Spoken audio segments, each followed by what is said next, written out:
pohon tumbang yang menimpa sejumlah makam di TPU Kebun Jahe, Jalan Kamboja, Kecamatan Enggal, Bandar Lampung, hingga kini belum juga dievakuasi.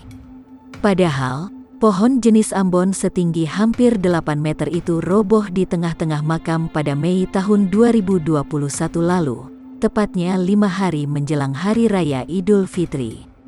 Namun, hingga kini sisa potongan dahan pohon masih berada di lokasi. Tidak hanya kendala teknis, proses pemindahan dahan pohon di atas makam ini dibumbui aroma mistis. Dia menuturkan, sudah 3 kali dilakukan pemotongan dahan oleh beberapa orang. Namun, seusai melakukan pemotongan, pekerja tersebut jatuh sakit.